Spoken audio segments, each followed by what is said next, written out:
जय श्री कृष्णा, राधे राधे। दोस्तों आज मैं आप सभी भक्तों को लड्डू गोपाल की एक अद्भुत लीला कथा सुनाऊंगी, जिसे सुनकर आपका प्रेम, आपका विश्वास अपने लड्डू गोपाल के प्रति और भी ज्यादा गहरा हो जाएगा। दोस्तों, हमारे छोटे से लड्डू गोपाल अपने भक्तों के साथ प्रतिदिन लीलाएं करते हैं, उनके साथ अटखेलियां खेलते हैं। जो भी भक्त लड्डू गोपाल की निश्चल भाव से सेवा पूजा करते हैं, उन पर विश्वास करते हैं, उनसे प्रेम करते हैं, और जितना प्रेम हम अपने लड्डू गोपाल से करते हैं, उससे कहीं ज्यादा प्रेम हमारे लड्डू गोपाल अपने भक्तों से करते हैं। और अपने होने की अनुभूति कराने के लिए हमारे ठाकुर जी प्रतिदिन अपने भक्तों के साथ लीलाएं करते हैं, चमत्कार करते हैं। दोस्तों, कुछ भक्त कमेंट करते हैं कि हमारे लड्डू गोपाल तो हमारे साथ चमत्कार ही नहीं करते, या हमारे लड्डू गोपाल ने आज तक भी हमारे साथ कोई भी लीला नहीं की है। तो देखिए, ऐसा नहीं है कि लड्डू गोपाल अपने भक्तों पर कृपा नहीं करते, उनके साथ लीलाएं नहीं करते, बस देर होती है कि हम उनकी लीलाओं को समझ नहीं पाते। सभी के लड्डू गोपाल कुछ न कुछ लीलाएं अवश्य करते हैं। ये जो हमारे छोटे से कान्हा है ना, हमारे लड्डू गोपाल, ये बहुत ही नटखट हैं। कैसे अपनी यशोदा मैया को परेशान करते थे, अपनी मैया के साथ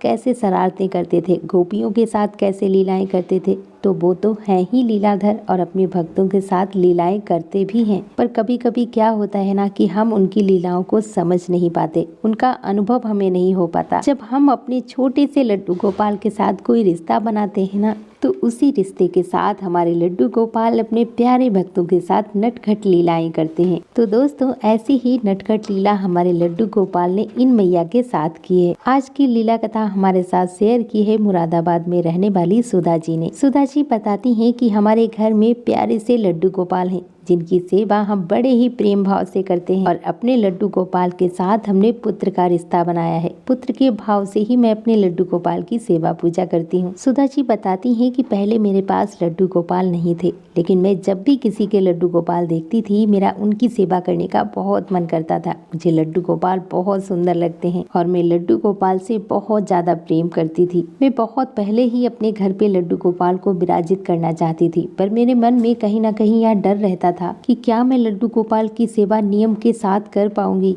क्या मैं लड्डू गोपाल को 4 पहर का भोग लगा पाऊंगी। इसी डर की वजह से मैं लड्डू गोपाल जी को अपने घर में विराजित नहीं कर पा रही थी, क्योंकि मैंने लोगों से सुना था कि लड्डू गोपाल की सेवा बहुत कठिन होती है। इसी वजह से मन में कहीं ना कहीं डाउट रहता था कि मैं लड्डू गोपाल की सेवा अच्छे से नियम के साथ कर पाऊंगी कि नहीं कर पाऊंगी। जबकि दोस्तों, हमारे लड्डू गोपाल की सेवा कठिन नहीं है। वो तो भगवान श्री कृष्ण के बाल स्वरूप हैं, वो तो लक्ष्मीपति हैं, जगत के पालनहार हैं। हम भला उन्हें क्या दे सकते हैं। बस हमारे ठाकुर जी भूखे हैं हमारे सच्चे भाव के। अगर हम अपने प्यारे से लड्डू गोपाल को सच्चे भाव से एक तुलसी पत्र भी अर्पित करते हैं, तो हमारे ठाकुर जी उसे खुशी खुशी स्वीकार करते हैं। और अगर हमारे भाव ही सच्चे नहीं है, तो 56 भोग भी व्यर्थ हैं। सुधा जी बताती हैं कि इसी डर के मारे मैं लड्डू गोपाल जी को अपने घर पे नहीं विराजित कर पा रही थी। सुधा जी बताती हैं कि जब भी मैं अपने पास पड़ोस में या जिनके घर पे लड्डू गोपाल होते थे, मैं जरूर जाती थी और उनसे पूछा करती थी कि दीदी, आप कैसे लड्डू गोपाल की सेवा करते हो, या भाभी, आप लड्डू गोपाल की सेवा कैसे करते हो। और मैं हमेशा ही लड्डू गोपाल के बारे में बातें किया करती थी, उनके दर्शन करने जाया करती थी। सुधा जी बताती हैं कि इसके बाद हमने डिसाइड किया कि हम भी अपने घर पे लड्डू गोपाल लेकर आएंगे।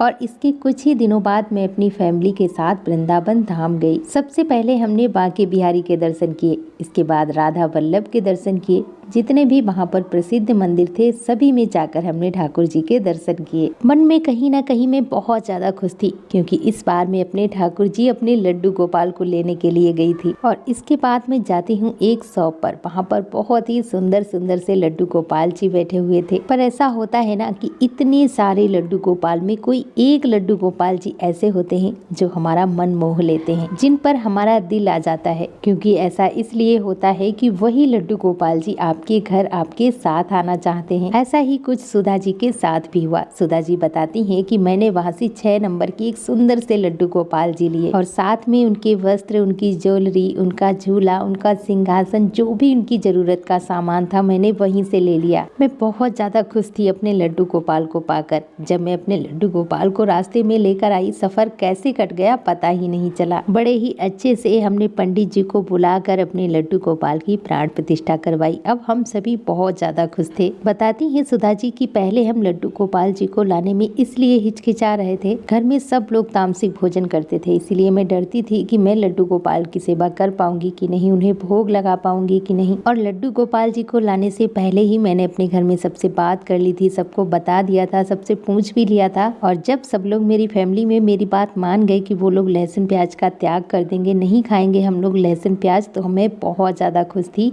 और इसके बाद ही मैं अपने लड्डू गोपाल जी को अपने घर में लेकर आई थी और हम सभी मिलकर अपने लड्डू गोपाल की सेवा पूजा बड़े ही प्रेम भाव से करने लगे। सुधा जी बताती हैं कि जिस दिन मैंने लड्डू गोपाल की प्राण प्रतिष्ठा कराई थी, उसी दिन मैंने पंडित जी के सामने ही लड्डू गोपाल के साथ पुत्र का रिश्ता बनाया था और उसी नियम के साथ मैं अपने लड्डू गोपाल की सेवा पूजा करती थी, एक बच्चे की तरह उनका ध्यान रखती थी। मतलब ऐसा नहीं था कि मैंने सुबह उनको खाने का भोग लगा दिया तो शाम को नहीं लगाएंगे, एक ही पहर अन्न का भोग लगा दिया, या फिर आज हम लड्डू गोपाल को अन्न का भोग नहीं लगाएंगे, सिर्फ फल और मिठाइयों का और दूध का ही भोग लगा देंगे, ऐसा बिल्कुल भी नहीं था। जो मैंने नियम लिया हुआ था कि एक पुत्र का रिश्ता बनाया है तो जब छोटे बच्चे हैं तो उनका बच्चे की तरह ही मैं ध्यान रखती थी। मतलब कि जैसे नाश्ता बनाया तो सबसे पहले अपने लड्डू गोपाल जी को नाश्ता दे दिया, इसके बाद खाना दे दिया और खाने का भोग लगाने के बाद दोपहर के लिए भी मैं उनके पास कुछ ना कुछ रख देती थी। जैसे कि छोटे बच्चे हैं ना, तो उनको भी भूख लगेगी तो वो खा लेंगे। इसके बाद शाम को भी उन्हें भोग लगाने के बाद दूध पिलाती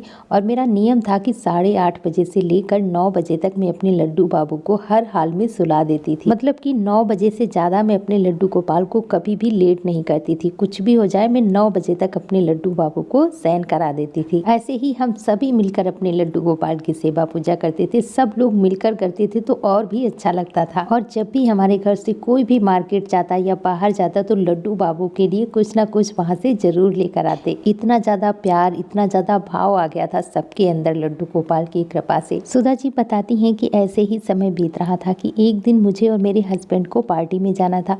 तभी मैंने अपनी सासू माँ से कहा कि मम्मी जी शाम को जब आप खाना बनाना तो सबसे पहले लड्डू गोपाल जी को भोग लगा देना और इसके बाद आप सब लोग खा लेना। अगर मैं आने में लेट हो जाऊं तो लड्डू गोपाल को आप सुला भी देना, क्योंकि लड्डू गोपाल जी भूखे ना रहे, वह भी तो छोटे बच्चे हैं ना कि जितनी बार खाओ उतनी बार लड्डू गोपाल को भोग लगाओ, उन्हें भी तो भूख लगती है ना। सासू माँ को बताने के बाद मैं निकल गई पार्टी के लिए। सुधा जी बताती हैं कि जब भी कहीं पार्टी में या फंक्शन में जाओ तो थोड़ा बहुत तो लेट हो ही जाता है। सुधा जी बताती हैं कि मैं वहाँ से आने में थोड़ा लेट हो गई, लगभग 11 बजे का समय हो गया था। और जब मैं घर आई तो मेरी सासू माँ भी सो रही थी।